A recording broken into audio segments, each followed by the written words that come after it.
Hello, in this video we will make a comparative analysis between the Napoleonic eras and the Habsburg dynasty.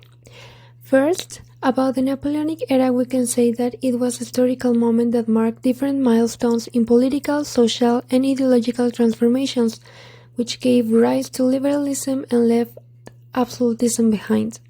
The main actors of the Napoleonic era were France, Great Britain, Russia, Prussia, and Austria. This era was a consequence of revolutionary wars that began in 1792, thus producing political, economic, military, and ideological changes throughout Europe. By the other hand, several conflicts involving the Habsburg dynasty were central to numerous wars from the late 15th to 18th centuries, driven by the dynastic ambitions of the Habsburg family, religious divisions, and the pursuit of territory and dominance in various European territories such as Spain, Austria, and the Holy Roman Empire. This only led to the Habsburg family having several clashes between France, the Ottoman Empire, and Italy, all of which threatened the Habsburg dynasty control of Central Europe. Okay, so now let's go into the Napoleonic Wars. First, we have to go back to the French Revolution that started in 1789. There were many different factors, including the economic, that led people to uprise against the king. This resulted on the revolution, which changed people's ideals and the government in France. This proposed change, since most of the states on that time were monarchies, and now the revolution presented a challenge to all of the bases of international politics, and now claims and all the transactions were being argued and fought by legal rights, and the masses started to have agency in the decisions. Not only did the other countries feel threatened because of these ideologies, but also because France was coming as a challenger of the balance of power. With Napoleon in charge, we saw a different kind of leadership that was expansive. And during this time period, there were many different alliances between the different states, and as a result, many wars.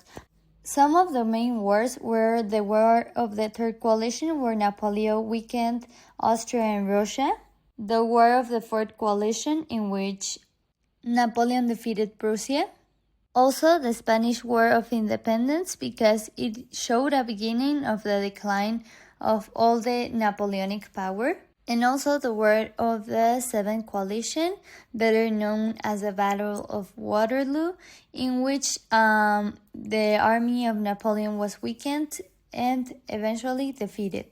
The coalition against Napoleon was confirmed by the United Kingdom, Prussia, Austria, and Russia.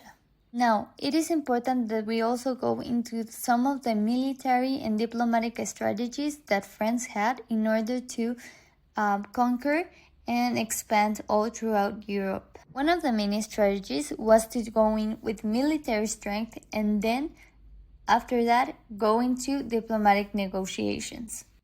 There was this say about how Napoleon used fear to impose peace, and so it went with the military and then won, and after that it concluded treaties with the countries who had already seen his power. There was also the use of the grand strategy, that was to use all of the resources to pursue the objectives in war, and that's what Napoleon did in all of the wars that he fought. There's a great example of how the military power can be seen, and that is in the Battle of Ulm in 1805, where the French army surrounded the enemy in a surprise attack and then secured victory. Basically, we can describe the military and the diplomatic strategy as offensive, quick, and decisive. Now, in order to understand the role of the balance of power, we have to know that from 1648 to 1815, there was a big presence of all the balance of power system in Europe.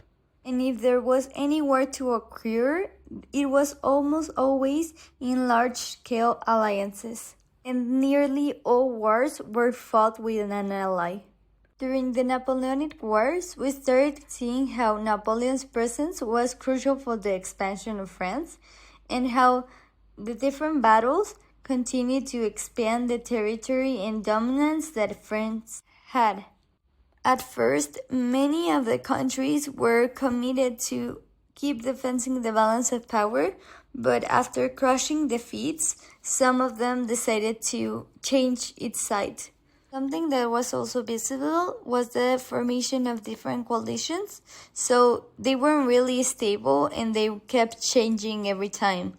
According to Luard, for nearly 20 years, the other principal states of the continent were unable to sink their differences and join in united action to end the French hegemony. So the balance of power wasn't there, and there was just one country ruling over Europe. So did the balance of power work?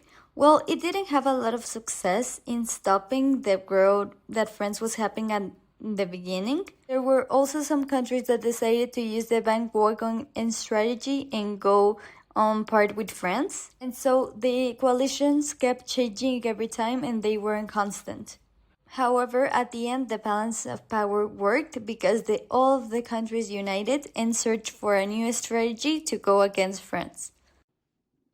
I will be talking about my research on the Habsburg Wars. First, it's important to understand the historical context.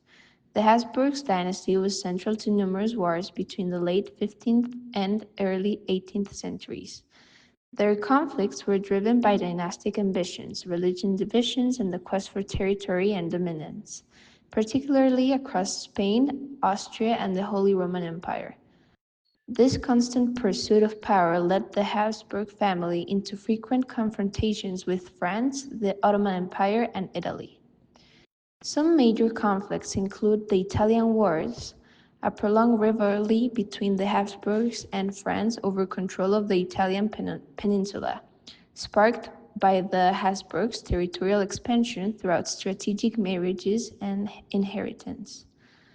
The Ottoman-Habsburg War, starting in 1529 with the Siege of Vienna, emerged as the Ottoman Empire expanded into Central Europe, threatening Habsburg's authority. Treaties like the Treaty of Sitzdravotrok recognized a balance of power between the two empires. Eventually, after the Great Turkish War, the Habsburgs regained territories, culminating in the Treaty of Karlowitz, which marked a major Ottoman territorial loss. The 30 Years' War was a devastating religious and political conflict that began with the Protestant nobles revolting against the Habsburgs' rule. It involved multiple European powers and ended with the Peace of Westphalia, which reshaped Europe's political landscape. Lastly, the War of Spanish Succession followed of the death of Charles II of Spain without an heir. Both the Habsburgs and the French Bourbons claimed the throne, resulting in a major war resolved by the Treaty of Utrecht. Regarding military and diplomatic strategies, according to Geoffrey Parker's work, The Military Revolution, the Habsburgs moved towards building a professional standing army, replacing traditional feudal levies. Their troops were better trained, more disciplined, and more reliable. They also advanced in the use of gunpowder and artillery, giving them a significant advantage in warfare. Across Europe, they built strategic fortifications that served as defensive structures and military bases. Diplomatically, the Habsburgs relied heavily on dynastic marriages, using them to secure alliances and expand their influence. They also forged key alliances, for example with England, to counter common threats like the Ottoman Empire. Their overall strategy centered around maintaining the balance of power, especially to prevent France from becoming too dominant. Now, the role of the Habsburg family was crucial. They became one of the most powerful and influential dynasties in Europe by controlling vast territories, implementing military innovations, political strategies, religious leaderships, and cultural patronage. However, the balance of power strategy didn't fully succeed. This was mainly because of the complexity of alliances and rivalries. European states frequently shift sides based on changing interests or threats. Additionally, the rise of nationalism meant the states began prioritizing their own national interests over collective security. Diplomacy also proved inflexible, as many states were unwilling to compromise.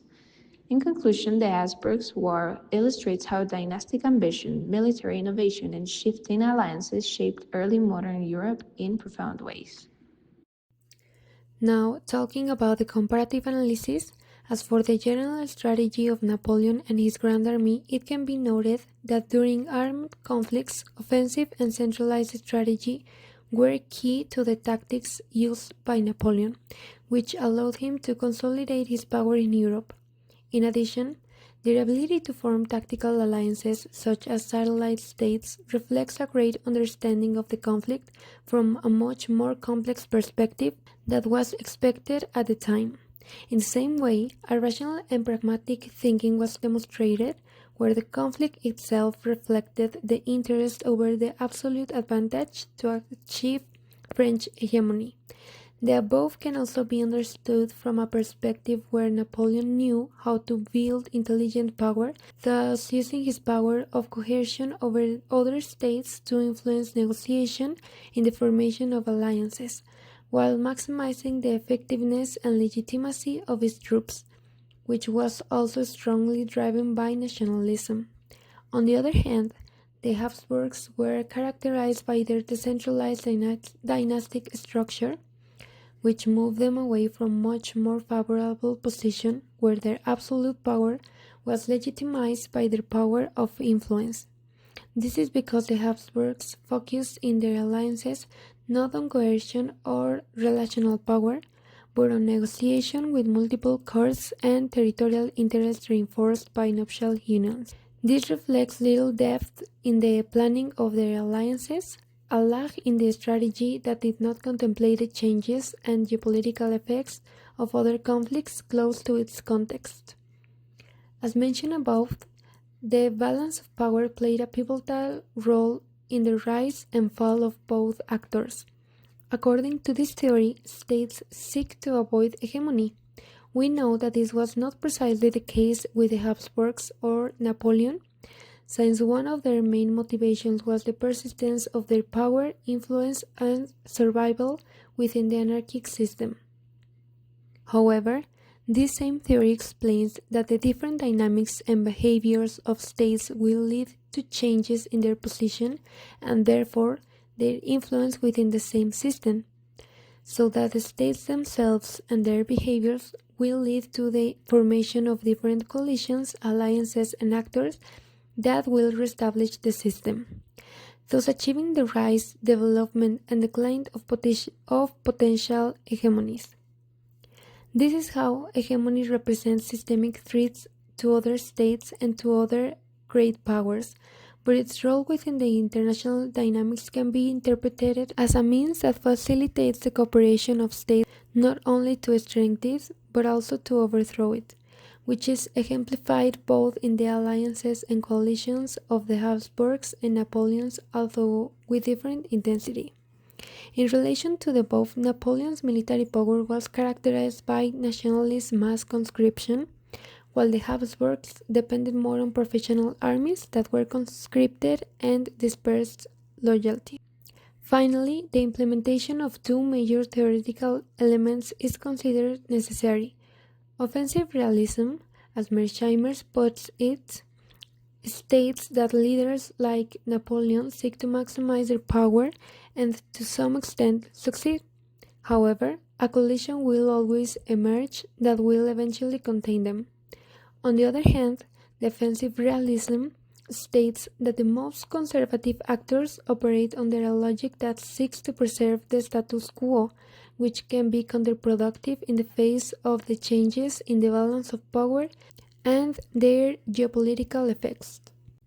In conclusion, and after the previous analysis, the great academic value of modern theories of international relations that allow analyzing story from different perspectives is highlighted. Thus, understanding the relevance of understanding the balance of power throughout history, which not only allows us to understand the nature of conflicts and their effects on current geopolitics, but it also allows us to evaluate the terms and dynamics of the current international system, thus providing the necessary elements to understand the world in which we developed. With this, it becomes clear that the balance of power can be seen as a strategy that can adapt to different interests depending on the scenario. By analyzing its advantages and disadvantages, a deeper analysis that understands the processes and nuances of the system is possible. In this case, looking at the two scenarios, the contrast allows us to better understand both conflicts and how the concept of BOP keeps changing. Reflecting on the Habsburg Wars and the broader concept of balance of power, it becomes clear that history tends to repeat itself. The struggle to maintain equilibrium among competing powers is an ongoing theme in international relations. Understanding these historical dynamics not only helps us make sense of past conflicts, but also provides valuable insights for preventing or managing future ones. Ultimately, studying the balance of power teaches us that peace and stability often depend not just on strength, but on negotiation, adaptability, and the careful management of ambition.